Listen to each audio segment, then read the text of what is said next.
जरा सोचिए, एक ऐसी दुनिया के बारे में जहां सर्जरी होती है लेकिन बिना किसी चीरे के। जी हाँ, अगले 100 सालों में ना एआई, रोबोटिक्स और नैनो टेक्नोलॉजी सर्जरी को कुछ इस तरह से बदल देंगे कि आज के जो ऑपरेशन थिएटर हैं वो भी बस इतिहास का हिस्सा बनकर रह जाएंगे। और ये कोई छोटा मोटा सुधार नहीं है, ये तो एक पूरे की पूरी क्रांति होगी। तो देखिए, एक तरफ है आज की सर्जरी जिसमें बड़े चीरे लगते हैं, दर्द होता है और ठीक होने में हफ्तों लग जाते हैं। और दूसरी तरफ है भविष्य की एक झलक जहां एआई और रोबोट्स मिलकर काम कर रहे हैं और सर्जरी मतलब सच में एक जादू की तरह लगती है। तो आज हम यही सफर समझने वाले हैं कि हम यहाँ से वहां तक पहुंचेंगे कैसे। देखिए, सर्जरी का भविष्य सिर्फ नए नए औजारों के बारे में नहीं है, नहीं, बल्कि ये सर्जन की भूमिका में एक बहुत बड़े, एक क्रांतिकारी बदलाव के बारे में है। हम ये देखने वाले हैं कि कैसे एक सर्जन जो आज अपने हाथों का कारीगर है, वो कल टेक्नोलॉजी का एक माहिर मैनेजर बन जाएगा। और ये जो बदलाव है ना, ये 3 बहुत जरूरी फेजेस में होगा। तो सवाल ये है कि अगली सदी में सर्जरी की ये जो तरक्की है, ये दिखेगी कैसी? अच्छा, इसका एक पूरा रोड मैप है जो हमें 3 अलग अलग फेजेस से लेकर जाता है।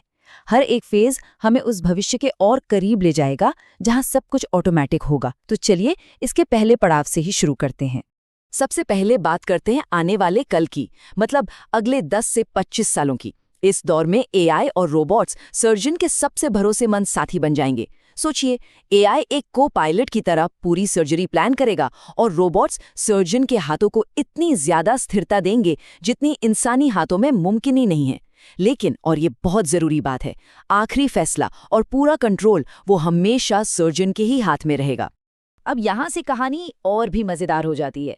दूसरे फेज में रोबोट सिर्फ असिस्टेंट बनकर नहीं रहेंगे, नहीं, वो सर्जन की देखरेख में खुद छोटे मोटे सर्जिकल काम करना शुरू कर देंगे। और इसी बीच एआई दुनिया भर के लाखों करोड़ों ऑपरेशंस के डेटा से सीखेगा और इतना स्मार्ट हो जाएगा कि वो हर मरीज के लिए एक एकदम यूनिक पर्सनलाइज्ड ट्रीटमेंट प्लान बना पाएगा। और अब हम पहुंचते हैं उस भविष्य में जो किसी साइंस फिक्शन फिल्म जैसा लगता है। इस दौर में सर्जरी की परिभाषा ही बदल जाएगी। सोचिए, ऑपरेशन कौन कर रहा है? पूरी तरह से ऑटोमेटिक रोबोट्स और शरीर के अंदर तैरती हुई नैनो मशीनें। अंग ट्रांसप्लांट की जरूरत ही खत्म, क्योंकि शरीर के अंदर ही नए अंग उगाए जा सकेंगे। ये वो भविष्य है जहां सबसे बड़ी से बड़ी सर्जरी भी बिना एक भी चीरा लगाए मुमकिन होगी। तो सवाल ये उठता है कि ये जो भविष्य की हम बात कर रहे हैं, यह हकीकत कैसे बनेगा? इसका जवाब उन कमाल की टेक्नोलॉजीज में छिपा है जो आज ही डेवलप हो रही हैं। चलिए अब उन 3 मेन टूल्स पर एक नज़र डालते हैं जो इस क्रांति को सच कर दिखाएंगे। तो इस क्रांति का पहला औजार है डिजिटल ट्विन। अब ये क्या है? इसे ऐसे समझिए कि ये हर मरीज के लिए बनाया गया एक पर्सनल सर्जिकल फ्लाइट सिमुलेटर है। ये टेक्नोलॉजी करती क्या है कि मरीज का सारा मेडिकल डेटा लेकर उसके शरीर का एक हूबहू वर्चुअल मॉडल बना देती है। और इसका फायदा? सर्जन असली ऑपरेशन से पहले इस डिजिटल जुड़वा पर जितनी बार चाहे प्रैक्टिस कर सकते हैं, हर एक स्टेप को आजमा कर देख सकते हैं। तो इससे होता क्या है? होता यह है कि सर्जन ऑपरेशन से पहले ही ये जान सकते हैं कि खतरे क्या क्या हैं। वो सबसे बढ़िया स्ट्रैटेजी बना सकते हैं और हर तरह के क्या होगा अगर वाले सवाल को खत्म कर सकते हैं। आसान शब्दों में कहें तो इसका सीधा मतलब है हर मरीज के लिए ज्यादा सेफ और कामयाब सर्जरी। हमारा अगला टूल है नैनो रोबोट्स। और ये कॉन्सेप्ट तो सच में दिमाग घुमा देने वाला है। जरा कल्पना कीजिए, लाखों करोड़ों छोटी छोटी मशीनें, इतनी छोटी कि वो हमारी नसों के अंदर तैर सकती हैं। ये बिल्कुल शरीर के अंदर मौजूद छोटे छोटे सर्जन्स की एक आर्मी की तरह काम करती हैं और सीधे सीधे सेल्स के लेवल पर जाकर बीमारियों से लड़ती हैं। तो ये असल में काम कैसे करेगा?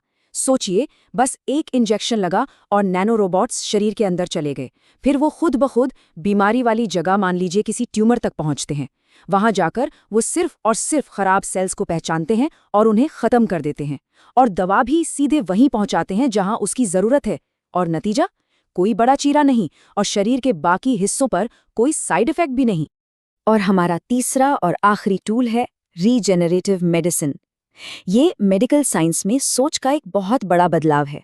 देखिए, यहाँ हम खराब हो चुके अंगों को बदलने की बात नहीं कर रहे हैं, बल्कि उन्हें शरीर के अंदर ही फिर से उगाने की बात कर रहे हैं। मेयो क्लिनिक जैसे बड़े बड़े इंस्टीट्यूट्स तो इस पर पहले से ही काम कर रहे हैं।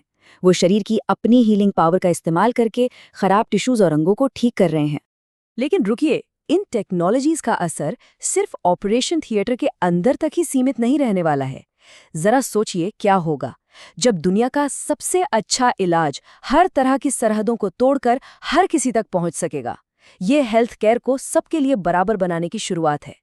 सोचकर देखिए, दुनिया का कोई टॉप सर्जन न्यूयॉर्क में बैठा है और हजारों मील दूर किसी छोटे से गांव में एक मरीज का ऑपरेशन कर रहा है। या फिर ये सोचिए कि मंगल ग्रह पर जाते हुए किसी एस्ट्रोनॉट की जान बचाई जा रही है। यही तो है रिमोट सर्जरी का कमाल, मतलब एक्सपर्ट केयर कहीं भी किसी भी वक्त। लेकिन इतनी पावरफुल टेक्नोलॉजी के साथ कुछ बहुत बड़ी चुनौतियां और नैतिक सवाल भी खड़े होते हैं। देखिए, सिर्फ इसलिए कि हम कुछ कर सकते हैं, इसका ये मतलब तो नहीं है कि हमें उसके नतीजों के बारे में सोचना ही नहीं चाहिए, है ना? तो यहाँ सबसे बड़ा सवाल यही उठता है कि जब हम मशीनों को जिंदगी और मौत से जुड़े फैसले लेने की ताकत देंगे, तो इसके खतरे क्या होंगे? ये एक ऐसा सवाल है जिसका जवाब हमें टेक्नोलॉजी के साथ साथ ही ढूंढना होगा। और ये कुछ बहुत ही गंभीर सवाल हैं, जैसे अगर एक ऑटोमेटिक रोबोट से कोई गलती हो जाती है तो जिम्मेदार कौन होगा? क्या हम कभी किसी मशीन पर किसी की जान का पूरा भरोसा कर सकते हैं?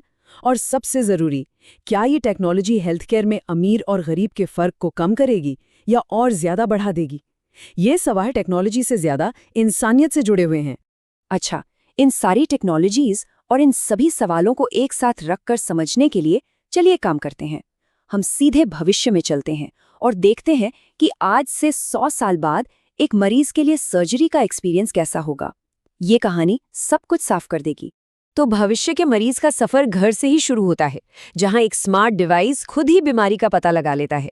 इसके बाद एक डिजिटल ट्विन की मदद से सबसे सटीक, एकदम परफेक्ट ट्रीटमेंट प्लान तैयार होता है।